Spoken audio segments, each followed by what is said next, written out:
Okay, let us study the Planck's radiation law. The radiant energy emitted by a black body depends on the wavelength, temperature, and the surface characteristics of that black body. Okay, the Planck radiation law is the monochromatic emissive power EB lambda is equal to C1 lambda raised to 5 divided by exponential C2 lambda t minus 1, where C1 and C2 are the constants.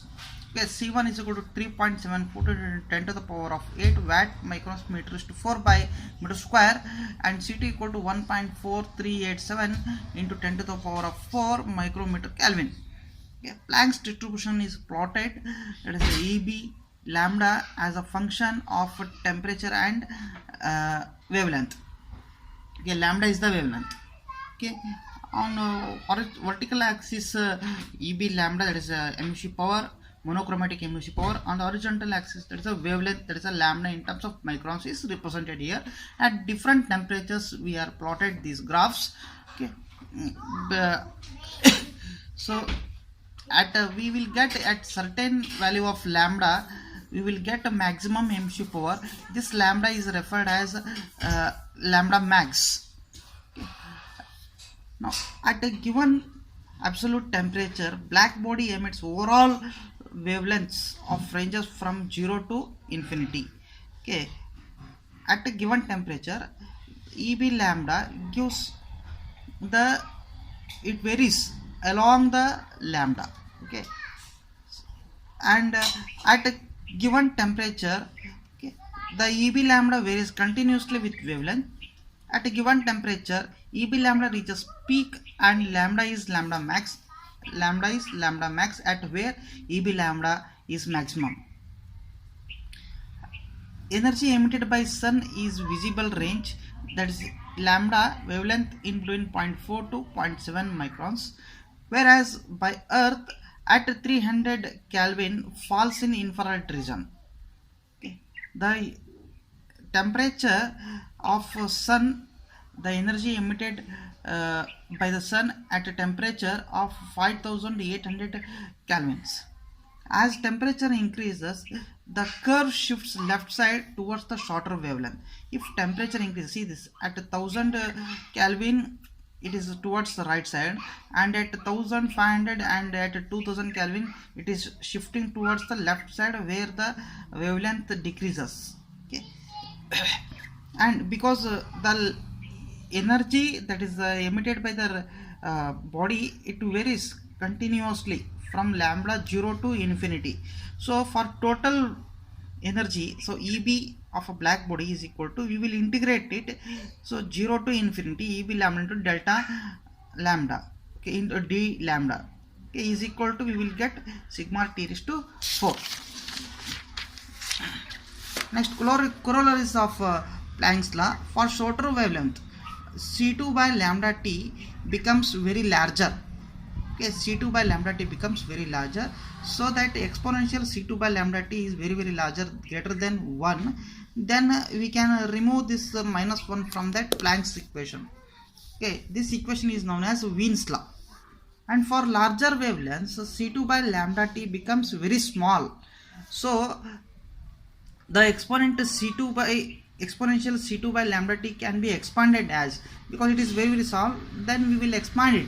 So 1 plus C2 by lambda t plus 1 by factorial of 2 C by lambda t whole square plus continuous. Okay, so these higher terms we will neglect it, they becomes very small as the expansion increases. So the remaining one is 1 plus C2 by lambda t. We will substitute here 1 plus C2 by lambda t, here minus 1 is there, both will get cancelled. So VB lambda is equal to the emissive power of monochromatic emissive power is equal to C1 t by C2 lambda raised to 4. This is known as Rayleigh-Jean's law. And next one is Wien's displacement law.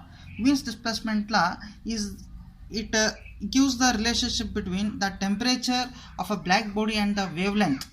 Okay, so the Wien's displacement law is defined as the relationship between relationship between wavelength and the temperature at which for maximum wavelength occurs.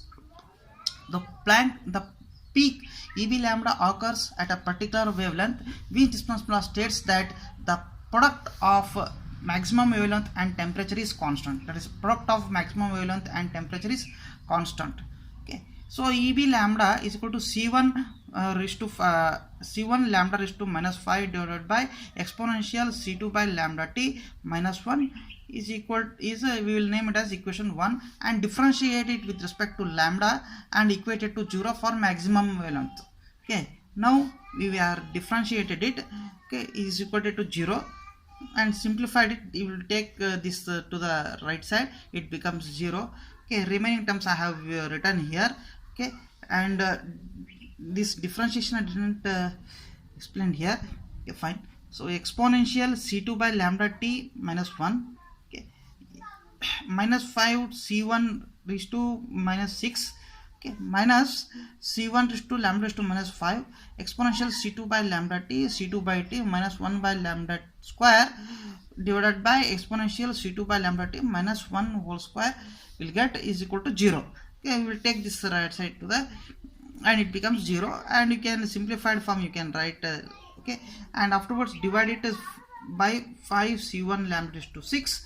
Okay, after dividing we will get this minus exponential C2 by lambda t plus 1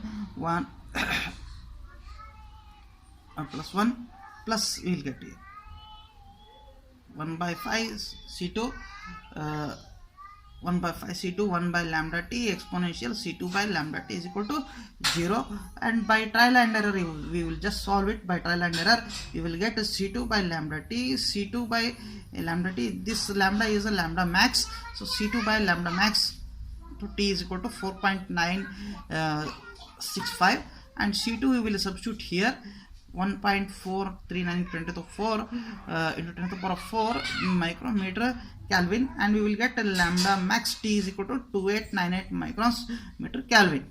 Okay. This is Wien's displacement law and Planck's law. Thank you.